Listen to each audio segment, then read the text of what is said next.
শোনা যাচ্ছে কিনা? হ্যালো হ্যালো, আমি দস্তগীর জাহাঙ্গীর ওয়াশিংটন ডিসি থেকে আবার উপস্থিত হলাম আপনাদের সামনে। কিছুক্ষণ আগে আমি আমাদের কুমিল্লা জেলা আওয়ামী লীগের সাবেক যুব আওয়ামী লীগের সাবেক হয় এটা আমি বিশ্বাস করি না। আচ্ছা, আওয়ামী লীগ লিডার আমার সাথে ছিলেন অ্যাডভোকেট আনিসুর রহমান মিঠু, আমার পাশে এখনো রয়েছেন আজাদ আহমেদ। আপনি যদি আমাকে দয়া করে জানান যে আমার কথা শোনা যাচ্ছে, এইটা আমার কথা যদি না শোনা যায় সেটাও বলেন, আর যদি শোনা যায় তাহলে তো খুবই ভালো। আপনার কথা শোনা যাচ্ছে কিনা দয়া করে জানাবেন। অনেকেই উপস্থিত আছেন, আপনার কথা আমার কথা শোনা যাচ্ছে কিনা, ক্লিয়ার কিনা সেটা শুনতে চাই। আমাদের বাংলাদেশ তথা যে গণপ্রজাতান্ত্রিক বাংলাদেশ, ইয়েস, জাহিদুল ইসলাম আমাদের কথা শুনতে পাচ্ছে। আমি জানি যে আমার সাথে আজকে এমন ব্যক্তিত্ব রয়েছেন যারা বাংলাদেশের তৃণমূল আওয়ামী লীগের নেতৃত্ব দেন।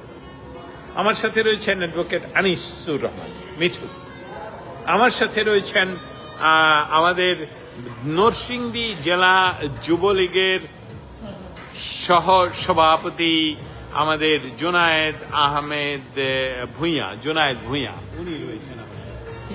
এবং আমরা যেই কথাগুলো এতক্ষণ বলছিলাম সেই কথাগুলো যদি আপনারা না শুনে থাকেন তাহলে এটা আমাদের জন্য অনেকটাই দুঃখজনক। কিন্তু আমাদের জন্য দুঃখ হলো আমার সাথে যারা উপস্থিত রয়েছেন তাদেরকে আমি রেখেছি, দয়া করে তারা যদি তাদের কথাগুলো আবারও আপনাদের সামনে তুলে ধরেন।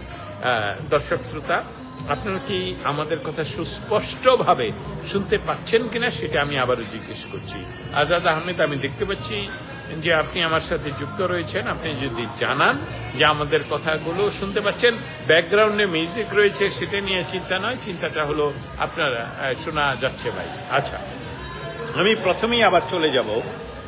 এই ব্যক্তিটির একটি পরিচয় দেওয়া খুব ইম্পর্টেন্ট হলো এই কারণ ছাত্রলীগের যে ছাত্রলীগ বাংলাদেশ নয়, ভারতীয় উপমহাদেশের সবচেয়ে প্রাচীনতম রাজনৈতিক সংগঠন, সেই সংগঠন কুমিল্লা জেলা ছাত্রলীগের প্রাক্তন সাধারণ সম্পাদক।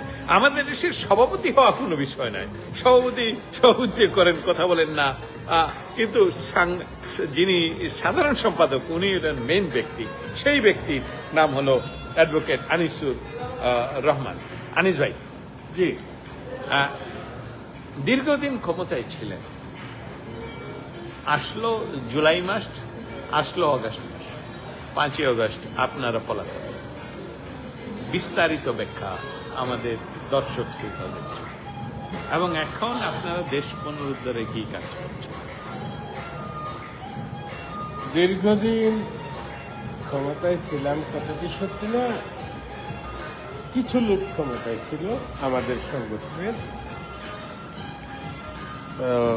টোটাল সংগঠন ক্ষমতায় ছিল না। যাই হোক, যেই ক্ষমতা ছিল আওয়ামী লীগের, সেটার কাছেও আমাদের প্রত্যাশা ছিল যে বাংলাদেশ সৃষ্টির জন্য দায়ী যে সংগঠন সেটা আওয়ামী লীগ। আওয়ামী লীগের কাছে যদি মানুষ সত্যিকারের গণতন্ত্র না পায়, সুশাসন না পায়, অন্য দলের কাছে পাওয়ার প্রত্যাশা করার কোনো কারণ নেই। জামাত, বিএনপি, জাতীয় পার্টি, আওয়ামী লীগ বাদ দিলে তো এই তিনটা দলই, এদের কাছে সুশাসন গণতন্ত্র প্রতিষ্ঠা কেন করবে মানুষ, প্রত্যাশা কেন করবে? আওয়ামী লীগের কাছে না পেলে ওদের কাছে পাওয়ার কোনোই কারণ নেই। আমরাই যদি গণতন্ত্র দিতে না পারি, অন্যরা দেওয়ার কোনো কারণ নেই। আমাদের রাষ্ট্রের, এবং শুধু আমাদের রাষ্ট্র না, সকল মুসলিম দেশগুলির রাষ্ট্রের সরকার বা রাষ্ট্রপ্রধানগুলি যখনই ক্ষমতায় বসেন, দুর্ভাগ্যজনকভাবে তারা কেউ ক্ষমতা ছাড়তে চান না। ক্ষমতা ছাড়ার ভয় তাদেরকে পেয়ে বসে। এটা হওয়ার কোনো কারণ নেই। গণতন্ত্রে সরকারি দলে থাকতে পারেন, বিরোধী দলে থাকতে পারেন, রাজনৈতিক ভূমিকা রাখাটা রাষ্ট্রের জন্য সেটাই আসল কথা। যাই হোক, অনেক ভুল ছিল, অনেক শুদ্ধ ছিল। ভুলগুলি না করলে রাষ্ট্র এতটা এগিয়ে যেত না। রাষ্ট্রকে এগিয়ে নেয়ার জন্য আওয়ামী লীগ হয়তো কিছু ভুল করেছে, কিন্তু রাষ্ট্র তো এগিয়ে গেছে। এই ক্ষেত্রে সঠিক কাজই হয়তো করেছে, কিন্তু কোনোভাবেই গণতন্ত্রের বিকল্প কিছু নেই। আমাদের ভুল ছিল, পাপ ছিল, অপরাধ ছিল। কিন্তু আমি যে কথাটা আপনার কাছ থেকে আমাদের দর্শক শ্রোতাদের কাছ থেকে জানতে চাচ্ছি, দীর্ঘদিন ক্ষমতায় ছিলেন, তারপর এখন বলা হচ্ছে যে আপনার আওয়ামী লীগের সভাপতি বা সভানেত্রী যেভাবেই বলেন, উনি দেশ ত্যাগ করেছেন বা দেশ থেকে চলে গেছেন তৃণমূল নেতা কর্মীদেরকে দেখে। এই বিষয়ে আপনার বক্তব্য? এই বিষয়ে নেত্রী নিজেই পরিষ্কার করেছেন। উনি যখন হেলিকপ্টারে উঠছিলেন তখনও কিন্তু তিনি জানতেন তিনি টুঙ্গিপাড়া যাচ্ছেন। তিনি কিন্তু ইন্ডিয়া যাচ্ছেন সেটা জানতেন না, এবং তিনি ক্ষমতা ছেড়ে দেওয়ার জন্য বহু আগে থেকেই প্রস্তুত ছিলেন। জাসদ ওনার উপর ভর না করলে বহু আগেই তত্ত্বাবধায়ক সরকার পুনঃপ্রতিষ্ঠা হতো এবং এই অবস্থাটা তৈরি হতো না। অসংখ্য ধন্যবাদ আপনাকে। আমি চলে যাব বাংলাদেশ আওয়ামী যুবলীগের নরসিংদী জেলা কমিটির সহসভাপতি, আমাদের শিবপুর উপজেলা যুবলীগের একজন অন্যতম সদস্য, এবং নট অনলি দ্যাট, উনি বাংলাদেশ আওয়ামী লীগের একজন প্রতিষ্ঠাকালীন সময় থেকে আজ পর্যন্ত কাজ করে যাচ্ছেন, জুনায়েদ আহমেদ ভূঁইয়া।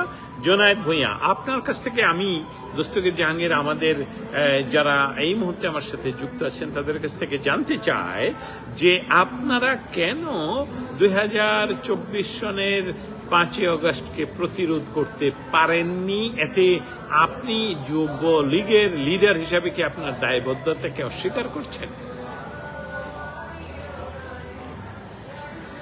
না, এই দায়বদ্ধতা বা এই দায় আমি অস্বীকার করছি না। বা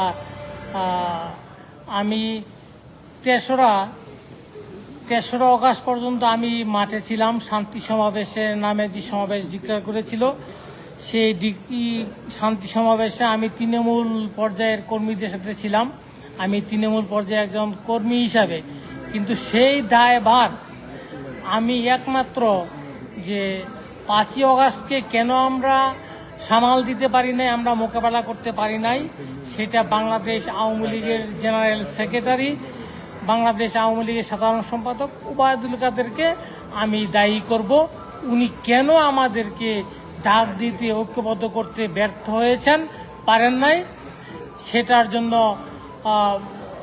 এবং কেন পারেন নাই সেটার উত্তর উনি দিবেন বা দিয়েছেন ইতিমধ্যে হয়তো। আমি আবারও বলি, আমি 3 তারিখ পর্যন্ত আমি মাঠে ছিলাম।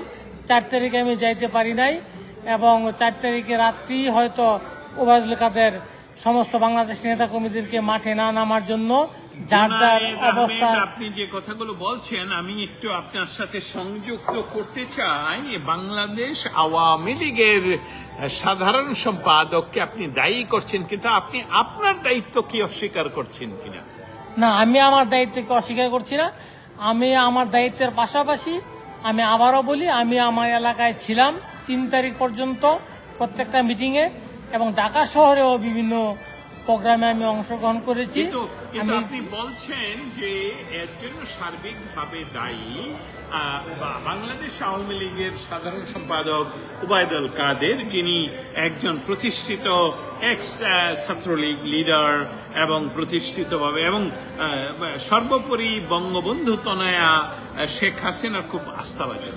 আপনি এটাকে একটু ব্যাখ্যা করুন প্লিজ। উনি অবশ্যই বঙ্গবন্ধু তনয়া জননেত্রী শেখ হাসিনার আস্থাভাজন হয়ে উনি বাংলাদেশ আওয়ামী লীগের সেক্রেটারি হয়েছেন, জেনারেল সেক্রেটারি হয়েছেন। কিন্তু কি কারণে উনি আমাদেরকে তৃণমূল কর্মীদেরকে মাঠে রাখতে পারেন নাই, রাখেন নাই, এটা উনি ভালো বলতে পারবেন। সেই ব্যাখ্যাটা সমস্ত বাংলাদেশের তৃণমূল পর্যায়ের কর্মীরা ওনার কাছ থেকে শুনতে চায় এবং বুঝতে চায় যে আমরা কি কারণে বাংলাদেশ আওয়ামী লীগের মতো একটা প্রাচীনতম সংগঠনের নেতাকর্মীরা মাঠে থাকতে পারে নাই, মাঠে নামতে পারে নাই, মোকাবেলা করতে পারে নাই। যদি আমরা ওই দিনটা মোকাবেলা করতে পারতাম, তাহলে আজকে আমাদের এই তৃণমূল পর্যায়ে নেতাকর্মীদের এই অসহায়ত্ব। জুনায়েদ আহমেদ জুনু, আমার মনে হচ্ছে আমি একটু ইন্টারাপ্ট করতে চাই আপনাকে। বাংলাদেশ আওয়ামী লীগের সভানেত্রী, সভাপতি, বঙ্গবন্ধু কন্যা শেখ হাসিনা, যিনি বাংলাদেশের সাংবিধানিক প্রধানমন্ত্রী, আর আমাদের যে যার কথা এখন বললেন তা যে ওবায়দুল কাদের, বাংলাদেশ আওয়ামী লীগের সাধারণ সম্পাদক, আপনাদের পক্ষ থেকে একটি বার্তা তৃণমূলের কাছ থেকে আমি জানতে চাই। এটা আমার নয়, বাংলাদেশের সকল তৃণমূল নেতাকর্মীরা জানতে চায় যে আপনারা কি কাজ করেছিলেন যে যাতে 5ই আগস্ট না ঘটে। ওবায়দুল কাদের ফেল করলে আওয়ামী লীগ ফেল করে, এটাই কি কথা, নাকি আপনাদের অন্য কোনো উত্তর রয়েছে? প্লিজ গো হেড, আপনার কাছ থেকে এটা সত্যি। বাংলাদেশ আওয়ামী লীগ একটা প্রাচীনতম সংগঠন। এই সংগঠনের নেতৃত্ব যাদের নেতৃত্বে আমাদের তৃণমূল কর্মীরা পরিচালিত হয়, সমস্ত বাংলাদেশের তৃণমূলের নেতাকর্মীরা যাদের ডাকের অপেক্ষায় থাকে, যাদের নির্দেশ অপেক্ষায় থাকে, ওই নেতৃত্ব থেকে যখন কোনো সিদ্ধান্ত না আসে, সিদ্ধান্ত দিতে না পারে, তখন তৃণমূল পর্যায়ের কর্মীদের কিছু করার থাকে না। ওই দিন যদি বাংলাদেশ আওয়ামী লীগের জেনারেল সেক্রেটারি ওই দায়িত্ব নিয়ে সমস্ত বাংলাদেশের তৃণমূল কর্মীদের কোনো নির্দেশ দিত, তাইলে তৃণমূল কর্মীরা সেই নির্দেশ জীবন বাজি রেখে সেই নির্দেশ পালন করত। এটা সমস্ত তৃণমূল কর্মীদের ভাষা, তৃণমূল কর্মীদের কথা। আমি আবারও বলি, উনি কেন পারেন নাই? এই দায়িত্বটা বাংলাদেশ আওয়ামী লীগের সভানেত্রীর নয়, কারণ সভানেত্রী সমস্ত কিছু দেখতে পারে না, বলতে পারে না, বা সমস্ত কিছু দেখভাল করার আর কথা ওনার না। আচ্ছা, আমি আবারও করছি আপনার কাছে এবং আমাদের অ্যাডভোকেটের কাছে, দুইজনের কাছে আমি প্রশ্ন নিয়ে যাব, কিন্তু আপনি মনে করুন আপনার কাছে যে আমাদের তৃণমূলের প্রশ্ন হলো বাংলাদেশকে পুনরুদ্ধার করে আওয়ামী লীগ আপনি কতদিনের ভিতরে ক্ষমতায় ফিরবেন বলে আশা করছেন? আগামী নির্বাচন, যে নির্বাচনটা জানুয়ারিতে হবে শুনতেছি, নির্বাচন হবে কিনা জানি না, কিন্তু সেই নির্বাচন যদি একটা স্বচ্ছ, নিরপেক্ষ এবং তত্ত্বাবধায়ক সরকার যেভাবেই হোক, যদি স্বচ্ছ নির্বাচন হয়, সেই নির্বাচনে বাংলাদেশ আওয়ামী লীগ। জুনায়েদ ভাই, আপনি নির্বাচনের কথা বলছেন, কিন্তু ইতিমধ্যে তো আমরা জানি যেটা হলো তার সাংবিধানিকভাবে আপনারাই ক্ষমতায়। সাংবিধানিকভাবে বাংলাদেশ আওয়ামী লীগ এখনো ক্ষমতায়, জননেত্রী শেখ হাসিনা এখনো বাংলাদেশের প্রধানমন্ত্রী।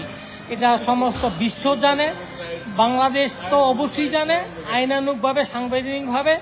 তারপরেও যে মেটিকুলাসের মাধ্যমে জননেত্রী শেখ হাসিনাকে যারা তথাকথিত বাংলাদেশের নেতৃবৃন্দ, বাংলাদেশের কিছু মৌলবাদী গোষ্ঠী বলতে চায় যে পালিয়ে গেছে, এটাকে পালিয়ে যাওয়া বলে না। এটা আমার প্রশ্ন ছিল, আপনি এটা একটু ব্যাখ্যা করুন। পালিয়ে যাওয়া আর আত্মরক্ষা, এটাকে পালিয়ে যাওয়া বলে না।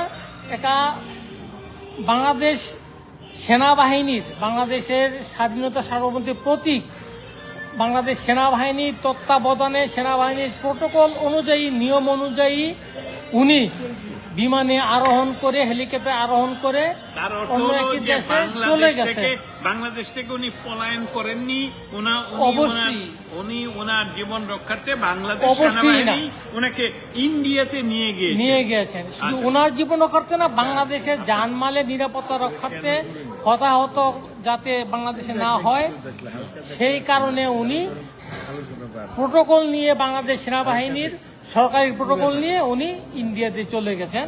এটাকে আমরা অন্যভাবে ব্যাখ্যা করার কোনো সুযোগ নাই। এবং আগামী নির্বাচনে, নিরপেক্ষ নির্বাচনের মাধ্যমে উনি ক্ষমতায় আসবে। যদি নিরপেক্ষ নির্বাচন হয়, তাহলে একক সংখ্যাগরিষ্ঠতা নিয়ে বাংলাদেশ আওয়ামী লীগ আবার জনগণের সেবায় এদেশের ক্ষমতায় ফিরবে ইনশাল্লাহ। আপনি আপনার শিবপুরের তৃণমূল সম্বন্ধে তাদেরকে উৎসাহমূলক কিছু বলবেন কিনা? আমি আমার শিবপুরের তৃণমূল যারা নেতাকর্মী আছেন, আমি যতটুকু সম্ভব তাদের সাথে যোগাযোগ রাখি, তাদের সাথে যোগাযোগ আছে, এবং আমার মতো বা আমার থেকে সিনিয়র নেতৃবৃন্দ যারা আছেন প্রত্যেকে যোগাযোগ রাখেন, প্রত্যেকে তৃণমূল কমিটির সাথে। আমি বলি আপনি আপনার পক্ষ থেকে তৃণমূল কর্মীদেরকে কোনো ধরনের তথ্য বা ইনফরমেশন বা আদেশ নিষেধ অথবা উপদেশ দিতে চান? আমিও তৃণমূলের একজন কর্মী। আমি তৃণমূলের কর্মী হিসাবে বলতে চাই, আমরা অতি শীঘ্রই ফিরবো ইনশাল্লাহ। সেই ফিরার আভাস আমরা এবং তৃণমূলের সমস্ত কর্মীরাই পাচ্ছি, এবং আমরা যে কোনো কর্মসূচি বা যে কোনোভাবে আমরা রাজপথে থাকবো ইনশাল্লাহ। কোনো সহিংস কর্মসূচি পরিত্যাগ করে অহিংস আন্দোলনের মাধ্যমে আমরা ক্ষমতায় ফিরবো, জননেত্রী শেখ হাসিনাকে দেশে ফিরিয়ে আনবো, এই আশাবাদ আমি ব্যক্ত করছি। ইনশাল্লাহ আমাদের জয় হবে, জয় সুনিশ্চিত। আমি আরেকটু থাকবো আপনার সাথে, সেটা হলো তৃণমূল কর্মীদেরকে সাথে নিয়ে আপনার কর্মসূচি অথবা তারা যাতে নিরাপদে থাকে, আপনি একজন লিডার হিসেবে ওনাদেরকে কি ধরনের উপদেশ দিচ্ছেন? আমি আমার শিবপুরের সমস্ত আওয়ামী লীগের নেতাকর্মী বা তৃণমূল কর্মীদেরকে বলবো, যার যার অবস্থান থেকে সকল নিরাপদ থেকে, আমাদের নিরাপদ অবস্থান থেকে, এবং সহিংস কর্মসূচি বাদ দিয়ে অহিংস কর্মসূচির মাধ্যমে আমরা এগিয়ে যাব সামনে, এই আশাবাদ আমি ব্যক্ত করি। এবং তৃণমূল কর্মীদের সুস্বাস্থ্য এবং জননেত্রী শেখ হাসিনার দীর্ঘায়ু কামনা করে আমি আমার বক্তব্য শেষ করলাম। খোদা হাফেজ, জয় বাংলা, জয় বঙ্গবন্ধু। আমি অসংখ্য ধন্যবাদ জানাচ্ছি। এতক্ষণ আমাদের সাথে ছিলেন বাংলাদেশ আওয়ামী যুবলীগ নরসিংদী উপজেলার সহ সভাপতি। তিনি এত পরিচিত মানুষ যে অনেক আওয়ামী লীগের তৃণমূলের কর্মীরা ওনার সাথে যোগাযোগ করছেন এবং উনি সহযোগিতা করছেন। উনি যেই কথাগুলো বলছেন আপনাদের সামনে, আমি ভবিষ্যতেও আবারও আপনাদের সামনে নিয়ে আসবো। আমি শুধু জানিয়ে রেখে, আমি দস্তগীর জাহাঙ্গীর, আমিও নরসিংদীর মানুষ। অনেকে হয়তো ভাববেন যে উনি আমার জেলার মানুষ হিসেবে ওনাকে প্রাধান্য দিচ্ছি, সেটা নয়। আমার পাশে এই মুহূর্তে আরও যিনি সবসময় আছেন থাকেন, আনিসুর রহমান মিঠু একসময়ে বাংলাদেশ ছাত্রলীগ কুমিল্লা জেলা শাখার সাধারণ সম্পাদক ছিলেন। ওনাকে অনেকে ভাবেন রাজনৈতিক ভাবে একজন স্টার ছাত্রলীগের আকাশে, আবার অনেকে ওনাকে ক্যাডার হিসাবেও ভাবেন। তার অনেকগুলো কারণ রয়েছে। ক্যাডার আমরা কাকে বলি, ক্যাডারের নির্ধারণ, আমরা যেমন নারায়ণগঞ্জের শামীম উসমানকেও ক্যাডার ভাবি, হ্যাঁ, এবং আবার মিঠুকেও ক্যাডার ভাবি। ক্যাডার বলতে খারাপ ভালো সেসবগুলো আমরা নির্ধারণ করব, কিন্তু যেহেতু একজন অ্যাডভোকেট এবং একজন প্রাক্তন পাবলিক প্রসিকিউটর আমার সাথে রয়েছেন এবং অনেকক্ষণ ধরে রয়েছেন, আমি ওনার কাছ থেকে যে বিষয়গুলো সম্বন্ধে জানতে চাইব সেটা হবে বাংলাদেশের মানুষ শেখ হাসিনার বিরুদ্ধে যে আন্দোলনে সংযুক্ত হলো সেটার মৌলিক কারণ যদি না হয়ে থাকেন, তাহলেও কারণগুলো আমি অ্যাডভোকেট আনিসুর রহমান মিঠু কেন সেদিন জুলাই মাসের 19 তারিখ বঙ্গবন্ধু কন্যা বললেন যে কোটা আন্দোলন সম্বন্ধে, এটা কি তাহলে উনি বললেন যে কোটা পাবে, তারা পাবে না, তাহলে কি রাজাকারের নাতি পুতেরা পাবে? এই কথার পর ঢাকা ইউনিভার্সিটি থেকে ছাত্রলীগকে বিদায় করে দেওয়া, শব্দটা আমি খুব নর্মাল ভাবে বললাম, বিদায় করে দেওয়া হলো। আপনারা আজও পর্যন্ত সেখানে নেই।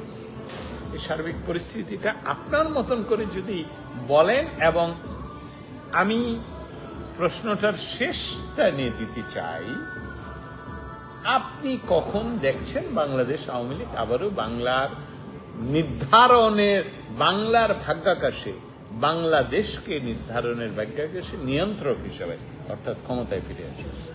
ধন্যবাদ অ্যাডভোকেট আনিসুর রহমান মিঠু।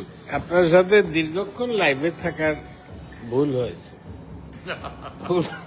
কারণ আপনি ক্যাডার বলতে চেষ্টা করেছেন, যেটা মানুষ খুবই নেগেটিভ ভাবে নেয়। হ্যাঁ, আমি একজন যৌক্তিক মানুষ, যুক্তির বাইরে কখনো কিছু করি না।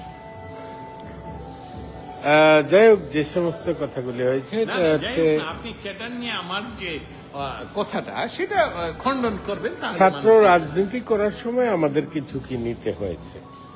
এরশাদের বিরুদ্ধে, খালেদা জিয়ার বিরুদ্ধে আমি সর্বমোট 13 মাসের বেশি সময় জেলে থেকেছি। অনেকগুলি মামলা ছিল।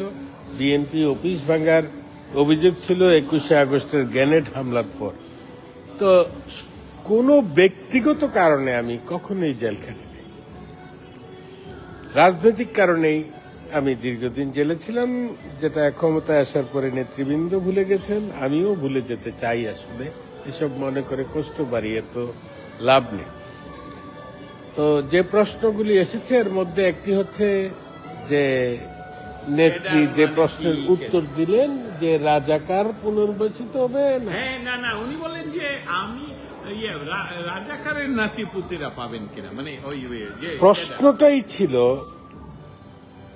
হয় উদ্দেশ্য প্রণোদিত অথবা মূর্খতাবশত।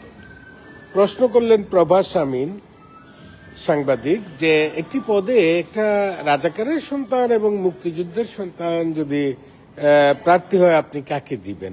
কিন্তু আন্দোলন চলছিল কোটা সংস্কার নিয়ে, সেখানে একটি পদ না, সরাসরি রাজাকার এবং মুক্তিযুদ্ধের সন্তান একই পদে প্রার্থী হওয়ার, প্রতিদ্বন্দ্বিত হওয়ার কোনো কারণ ছিল না। কিন্তু কথার পিঠে কথা বলতে গিয়ে নেত্রী হয়তো বলেছেন, যেটার ভুল ব্যাখ্যা পরবর্তীতে হয়েছে, এবং সেটার কারণে যেটা মিছিল হয়েছে ঢাকা বিশ্ববিদ্যালয় এবং ছাত্রলীগ পর্যদস্ত হয়েছে, এরপর দিন সবচেয়ে বড় মূর্খের পরিচয় দিয়েছেন আমাদের জাতীয় নেতৃবৃন্দ। বলেছেন যে যেহেতু তারা দাবি করেছে তারা রাজাকার, আর তাদের সাথে কম্প্রোমাইজের কোনো সুযোগ নেই। কিন্তু প্রজন্মের ভাষা আপনাকে বুঝতে হবে রাজনীতিবিদদের।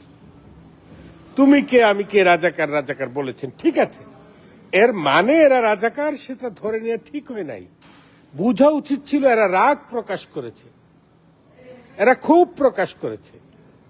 এদেরকে প্রতিদ্বন্দ্বী ভাবার তো কারণ নেই, এদের সাথে আলোচনা করে যেত এবং অবশ্যই কোটা সংস্কার করা দরকার ছিল।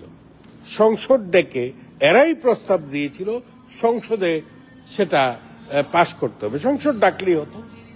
সংসদ ডেকে চুলচেরা বিশ্লেষণ হয়ে, বিরোধী দল ছিল, স্বতন্ত্র এমপিরা ছিল, সকলে আলোচনা করে সংস্কার করে, প্রয়োজনে এদেরকেও ডাকিয়ে বিশেষ কৌশলে জামাত, বিএনপি, জাতীয় পার্টি যারা ছিল অন্যরা সংসদের বাইরে, তাদেরকেও প্রতিনিধি হিসাবে নিয়ে তাদের মতামত নিয়ে সমাধান করা যেতে পারে।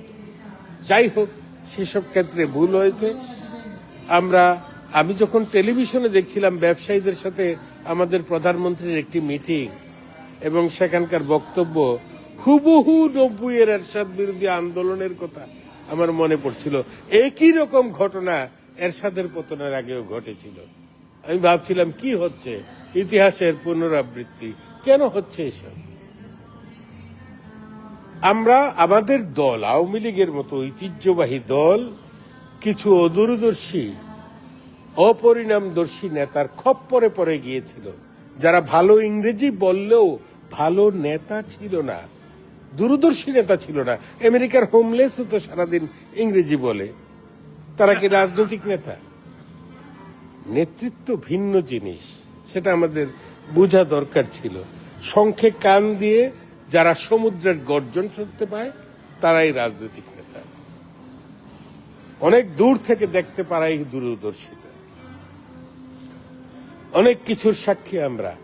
যাই হোক, যে প্রশ্ন, সর্বশেষ প্রশ্ন দস্তগীর ভাইয়ের, যে কবে নাগাদ ফিরতে পারি আমরা হয়তো অচিরেই ফিরতে পারি।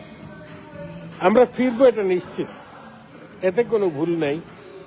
বাংলাদেশ রক্ষা করতে হলে আওয়ামী লীগ থাকতেই হবে। আওয়ামী লীগ না থাকলে বাংলাদেশ থাকবে না। কিন্তু খুব দ্রুত ফিরে আসতে যেটা হবে, 9 মাসের মুক্তিযুদ্ধ যেমন বাংলাদেশের মানুষ ভুলে গেছে, এই যে 15 মাসের মানুষ যে অসহ্য যন্ত্রণার মধ্য দিয়ে, গণতন্ত্রহীনতার মধ্য দিয়ে, আইনহীনতার মধ্য দিয়ে, পুলিশের নিরাপত্তাহীনতার মধ্য দিয়ে, সেনাবাহিনীর অপমানের মধ্য দিয়ে সময় অতিবাহিত করছেন, সেটা ভুলে যাবেন। আওয়ামী লীগের উচিত আরো সময় নেয়া, মানুষ যাতে বুঝতে পারে কেমন সময় আমরা পার করেছি, বাংলাদেশ কেমন দুরবস্থার মধ্য দিয়ে গেছে। এবং আমি খুবই প্রত্যাশা করি সেটা হচ্ছে জামাত সরাসরি ক্ষমতায় একবার আসা খুব দরকার। জামাত না আসলে মানুষ বুঝতে পারবে না বাংলাদেশ কতটা পিছিয়ে গেল, বাংলাদেশ কেমন ভাবে আফগানিস্তান হয়ে গেল, বাংলাদেশ কেমন করে পাকিস্তান হয়ে গেল, সারা দুনিয়া থেকে বিচ্ছিন্ন হয়ে গেল। যেখানে বিশ্বের মানুষ আমেরিকায় টেসলা, এলন মার্কসরা ড্রাইভারবিহীন গাড়ি আবিষ্কার করেছেন, অচিরেই প্রায় 1000 লোক চাঁদে যাবে একসাথে, সাধারণ জনগণ। চিকিৎসা ক্ষেত্রে এরা 30 বছরের মধ্যে মানুষের আয়ু 200 বছরের অধিক হবে নিশ্চয়তা দিচ্ছে। সেই সময় আমার দেশের মানুষ ভাবছে যে কে সহি তরিকায় ইসলাম পালন করছে, কে করে নাই, যে করে নাই তারে কবর থেকে তুলে পুইরে ফেলাম। আমরা কোথায়, বিশ্ব কোথায়? এই যে পিছিয়ে পড়া এবং অন্যদের এগিয়ে যাওয়া, এই বিষয়গুলি বাংলাদেশের জনগণের বোঝা উচিত। আজকে থেকে মাত্র 60 বছর আগে আফগানিস্তানের নারীরা লয়ার ছিল, ডাক্তার ছিল, ইঞ্জিনিয়ার ছিল, সরাসরি এরা ভোট দিতে পারত। আজকে মহিলারা ঘরের বাইরে যেতে পারে না। একই অবস্থার দিকে আমরা যাচ্ছি। ঢাকা বিশ্ববিদ্যালয়ে এখন হিজাব বৈধ, কয়দিন পরে হিজাব পরেও মেয়েরা সেখানে যেতে পারবে না। অনেক অনেক ফতুয়া বাড়তে থাকবে, সেগুলি দেখা দরকার জনগণের। সেজন্যে যেটা আমরা আগে বলতাম যে এই পাকিস্তানের পন্থী, পাকিস্তানের পক্ষ হয়ে এরা ধর্ষণ করেছে, খুন করেছে, জমাতিরা ব্যাখ্যা দিত আমরা এইসব করি নাই।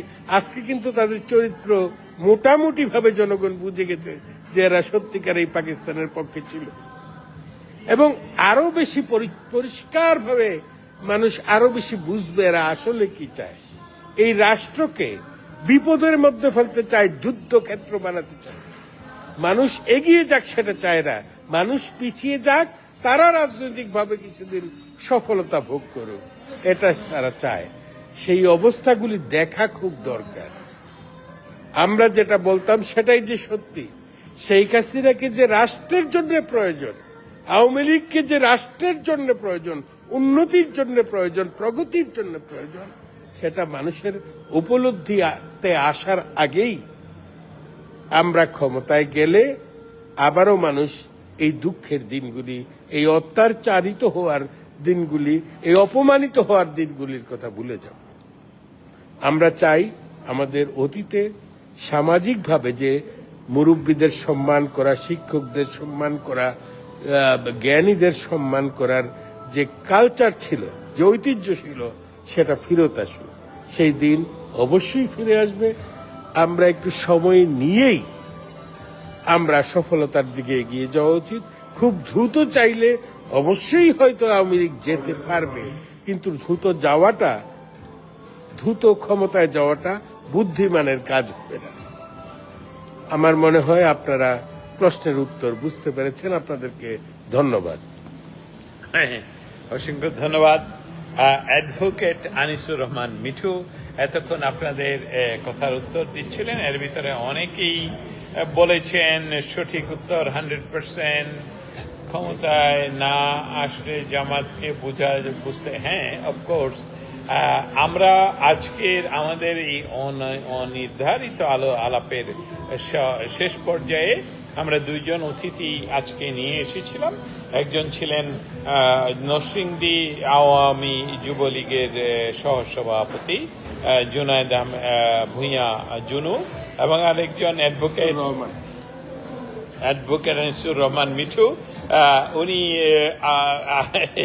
কুমিল্লা আওয়ামী লীগের সংস্কৃতি এবং কি জানি আপনার এটা ভুলে যাই কেন, যুব উন্নয়ন, যুব ক্রীড়া এবং আসলে উনি একজন আওয়ামী লীগের। এটাই আমি সংক্ষেপে বলবো।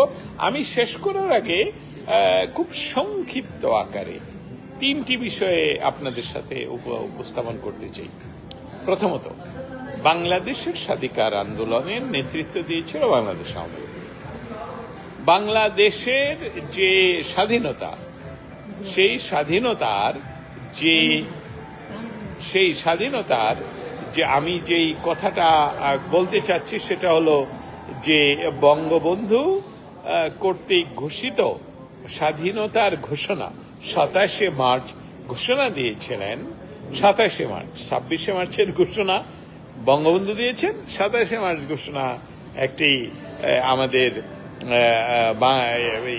চট্টগ্রামের একটি রেডিও কেন্দ্র থেকে সেটা পাঠ করেছিলেন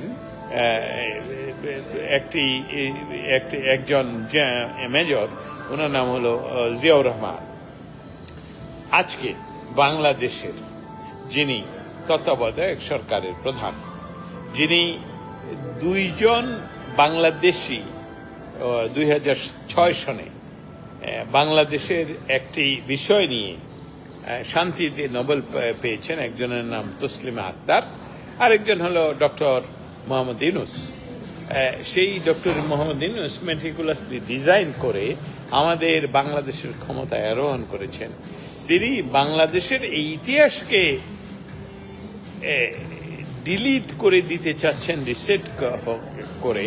কিন্তু গতকালকে সশস্ত্র বাহিনী দিবসে উনি বলেছেন যে বাংলাদেশের স্বাধীনতা ঘোষণা করেছেন মেজর জিয়া।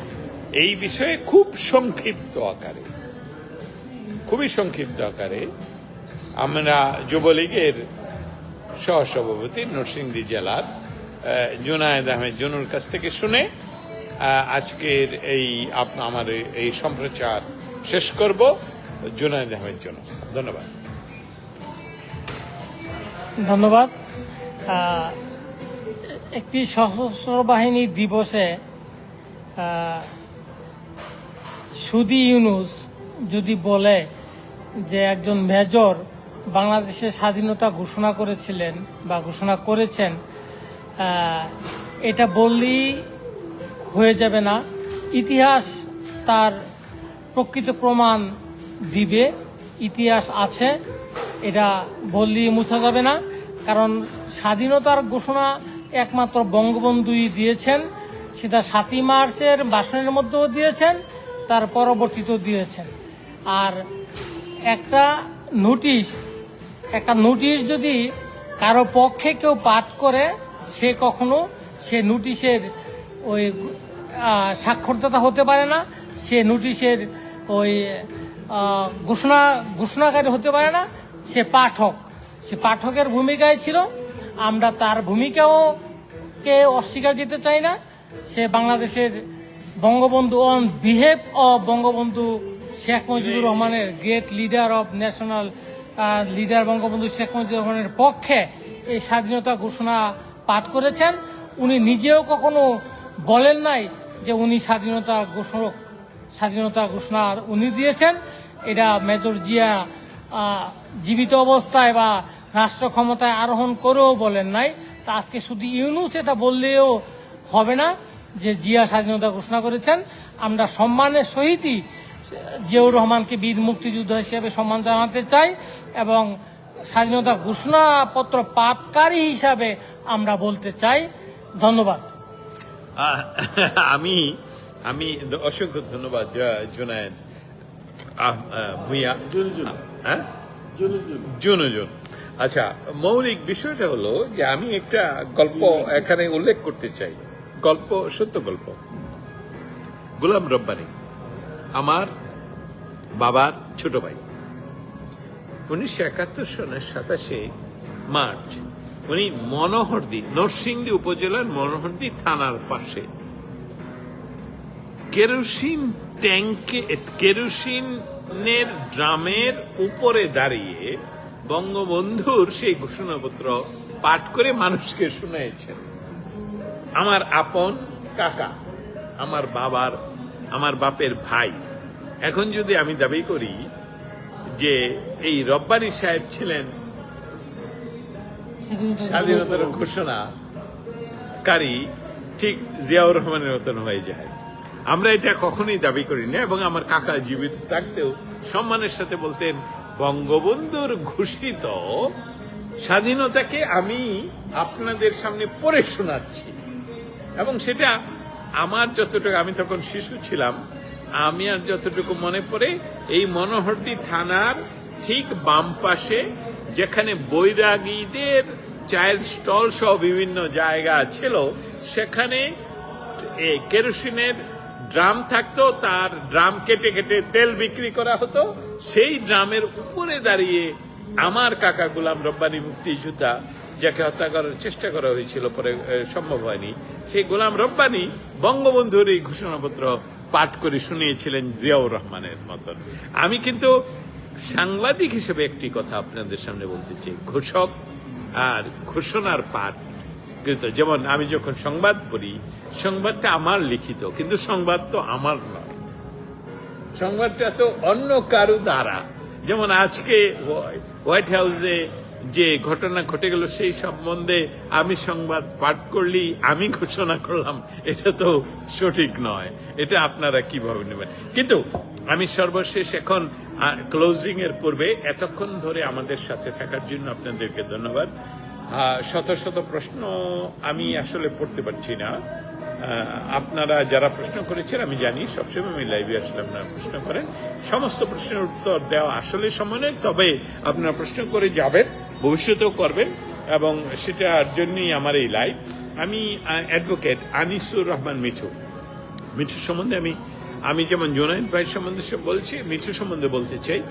এই ব্যক্তিটি নির্দ্বিধায় জয় বাংলার পক্ষের একজন লোক। এই ব্যক্তিটির কাছে আমার প্রশ্ন হবে যে, বঙ্গবন্ধু তনয়া শেখ হাসিনা যদি বাংলাদেশ বর্তমান সরকারের অধীনে নির্বাচনের যে সম্ভাবনা দেখা যাচ্ছে, সেখানে আওয়ামী লীগকে যদি নির্বাচনে অংশগ্রহণ করতে দেওয়া না হয়, আর যদি নির্বাচনের কে বয়কট করার প্রশ্ন আসে, তাহলে উনার কি অবস্থা? প্লিজ। আগের প্রশ্নটা কি নাই, যেটা যে কোন প্রশ্ন? জনু ভাইকে বললেন যে স্বাধীনতার ঘোষণা, আচ্ছা আচ্ছা আচ্ছা, ওই প্রশ্নটা বাতিল হয়ে না গেছে না, না বাতিল আছে? না, ওইটা অ্যাক্টিভ। প্লিজ গো হেড, আপনার ওইটাও সংযোগ। ওই প্রশ্নটার জবাব আমি আমার মতো করে দিই। Please please go. Ziaur Rahman একজন Bir Uttom sector commander. Sector commander দায়িত্ব ওনাকে দিয়েছিলেন আওয়ামী লীগের মুজিবনগর সরকার, তাজউদ্দিন আহমেদের সরকার। উনি যে ঘোষণা দিয়েছিলেন সেটা সত্য, 27শে মার্চ। কিন্তু 26শে মার্চ সারা দিন চট্টগ্রামে মাইকিং হয়েছে আওয়ামী লীগ নেতা হান্নান সাহেবের নাম করে, যে বঙ্গবন্ধু স্বাধীনতার ঘোষণা দিয়েছেন। হান্নান সাহেবও সেখানে ঘোষণা দিয়েছেন, জিয়াউর রহমান সাহেবও ঘোষণা দিয়েছেন। কর্নেল অলি বলেছেন তিনি সহায়তা করেছেন ঘোষণা লিখতে। সেই ঘোষণাটি ছিল এরকম: I major Zia here declare the independence of Bangladesh on behalf of our great national leader, Bangabandhu Sheikh Mujibur Rahman. এ থেকেই পরিষ্কার জিয়াউর রহমান কি বলেছিলেন। কিন্তু সবচাইতে বড় প্রশ্ন হচ্ছে, জিয়াউর রহমান যদি সেখানে না থাকতেন, কিংবা তিনি যদি ঘোষণা পাঠ না করতেন, তাহলে কি যুদ্ধ হতো না, দেশ স্বাধীন হতো না? যুদ্ধ তো 25 তারিখে শুরু হয়েছিল এবং চলতেই থাকতো, এবং 10 কিলোওয়াটের সেই রেডিও স্টেশনের ঘোষণা ফেনী পর্যন্ত আসে নাই, কুমিল্লাও তো আসার প্রশ্নই আসে। আমি কিন্তু বর্তমান ইন্টারিম সরকারের যে প্রধান উপদেষ্টা, তিনি বলছেন উনি আমেরিকা থেকে শুনেছেন। এটা বিস্ময়কর কথা, এটা একেবারেই ডাহা অসত্য কথা। তিনি তো এরকম কত কথাই বলেন। তবু আমি ইউনূস সাহেবকে ধন্যবাদ দিতে চাই যে তিনি বলেছেন স্বাধীনতার ঘোষণা জিয়াউর রহমান দিয়েছেন। এই কথাটার জন্য ধন্যবাদ দিতে চাই, কারণ মাত্র কিছুদিন আগেই বলেছেন আমি রিসেট বাটন টিপে সব মুছে দিতে চাই, ছাত্ররা তাই চাই। তিনি ইতিহাসই মুছে দিতে যাচ্ছিলেন। এখন ভুল হোক ভুলভাল যাই হোক, স্বাধীনতাটাকে স্বীকার করে নিয়েছেন, এটাও একটা অগ্রগতি বলা যায়। যাই হোক, এই ইউনূস সাহেবের কথা নিয়ে সময় নষ্ট করাটাও একটা বোকামি। আর সর্বশেষ প্রশ্ন ছিল দস্তগীর ভাইয়ের, যেটা সেটা হচ্ছে যে বাংলাদেশের এই নির্বাচন সম্বন্ধে আর কি। বাংলাদেশের এবারের নির্বাচন আমি আগেও একবার সম্ভবত বলেছি যে বাংলাদেশের ইতিহাসের সবচাইতে জঘন্যতম নির্বাচন হবে, ইউনূসের অধীনের নির্বাচন, এটা আমি ভবিষ্যৎবাণী করছি। সবচাইতে বেশি প্রাণহানি ঘটবে এই নির্বাচনে। ইতিমধ্যেই আপনারা শুনেছেন জামাতের নেতারা বলছেন যে নির্বাচন করতে হলে প্রাইমারি স্কুলের শিক্ষক, হাই স্কুলের শিক্ষক, তাদের পক্ষে ক্যাম্পেইন করতে হবে। ওসি সকালবেলা তাদের কর্মসূচি জানতে হবে জামাতের প্রার্থীর কাছ থেকে। নির্বাচন কিভাবে হবে সেটা প্রশাসন সার্বক্ষণিকভাবে তাদেরকে সহায়তা করতে হবে। এতে করে লাভ হবে এই, জনগণকে তারা পরকালে ব্যস্ত দিবেন আর ইহকালে তারা এমপি মন্ত্রী হবেন। তাদের এই নীল নকশা বাস্তবায়নের জন্য যে নির্বাচন সেটা আয়োজিত হতে যাচ্ছে, আমার ধারণা এই ধরনের নির্বাচনের মধ্য দিয়ে এই সরকারের এই নির্বাচন আন্তর্জাতিকভাবে এবং জাতীয়ভাবে গ্রহণযোগ্যতা অর্জন করবে না, সম্পূর্ণভাবে ব্যর্থতায় পর্যবসিত হবে এই সরকারের আগামী নির্বাচন। এবং এই ব্যর্থতার মধ্য দিয়েই নতুন এক সফলতার, নতুন এক যুগের সূচনা হবে, নতুন এক অগ্রগতির শুভ সূচনা শুরু হবে। আমরা একটি সুন্দর বাংলাদেশের দিকে অবশ্যই এগুব। বাংলাদেশকে তারা ব্যর্থ রাষ্ট্র করে দিতে চাইলেও আমরা বাংলাদেশকে ব্যর্থ রাষ্ট্র হতে দেব না। আমরা বাংলাদেশকে রাজনৈতিক, সাংস্কৃতিক, অর্থনৈতিক, ক্রীড়া এবং সকল ক্ষেত্রে উন্নতির চরম শিখরে দেখব। জ্ঞান ভিত্তিক সমাজ হবে বাংলাদেশের সমাজ, মর্যাদাপূর্ণ সমাজ হবে বাংলাদেশের সমাজ, শিষ্টাচার এবং বিনয়ের সমাজ হবে বাংলাদেশের সমাজ। সেই রকম বাংলাদেশ অবশ্যই আমরা গঠন করব ইনশাল্লাহ। আমাদের উপর ভরসা রাখুন, আওয়ামী লীগের উপর ভরসা রাখুন। বাংলাদেশকে নতুনভাবে গঠন করতে আওয়ামী লীগ পরিশুদ্ধভাবে এবং আওয়ামী লীগ ভরসার প্রতীক হয়ে আপনাদের পাশে থাকবে। কারো ক্ষতি করার জন্য আওয়ামী লীগ পুনর্বার রাজনৈতিকভাবে আপনাদের সাথে নিয়ে আন্দোলন করবে না। বাংলাদেশকে পুনর্গঠন করার জন্য আপনাদেরকে সাথে নিয়ে আবারও মাঠে থাকবে। প্রতিশোধ পরায়ণ সংগঠন আওয়ামী লীগ না, আওয়ামী লীগ দেশপ্রেমিক সংগঠন। এটা তারা পদে পদে ভবিষ্যতে প্রমাণ করবে। অতীতের ভুল থেকে শিক্ষা নিয়ে ভবিষ্যতে আমরা নির্ভুলভাবে রাষ্ট্র পরিচালনায় আপনাদেরকে সাথে নিয়ে এগিয়ে যাব। আপনাদের সবাইকে ধন্যবাদ জানাচ্ছি, পাশে থাকার আহ্বান জানাচ্ছি। দুইজনের কথা থেকে যে কথাগুলো প্রতীয়মান হলো, সেই কথাগুলো হলো যে রাষ্ট্র পরিচালনায় ভুল ত্রুটি হয়। আমাদের তুলনা করতে হবে 71 থেকে 75 থেকে তারপরের একটি ইতিহাস, তারপর তুলনা করতে হবে 90-এর ইতিহাস, তারপর তুলনা করতে হবে 91 সন থেকে 96-এর ইতিহাস, 96 থেকে আবার শুরু করতে হবে 2001 পর্যন্ত ইতিহাস, 2001-এর পরে 2008-এর ইতিহাস, 2008 থেকে কেন বাংলাদেশের ইতিহাসে একমাত্র এখনো পর্যন্ত যিনি রাষ্ট্র ক্ষমতা ছেড়ে দিয়েছিলেন তত্ত্বাবধায়ক সরকারের হাতে নির্বাচনের জন্য ওনার ক্ষমতার অধিকার, যেটা সাংবিধানিক অধিকার 30 দিনের আগে, সেটা ছিলেন শেখ হাসিনা। কিন্তু সেই নির্বাচনের যে তত্ত্বাবধায়ক সরকার, সেই তত্ত্বাবধায়ক সরকারের একজন উপদেষ্টা ছিলেন বর্তমান যিনি মেটিকুলাসলি ডিজাইন করে ক্ষমতায় অংশগ্রহণ করে ক্ষমতার প্রধান ব্যক্তি হিসাবে অবস্থান করছেন ডক্টর ইউনূস।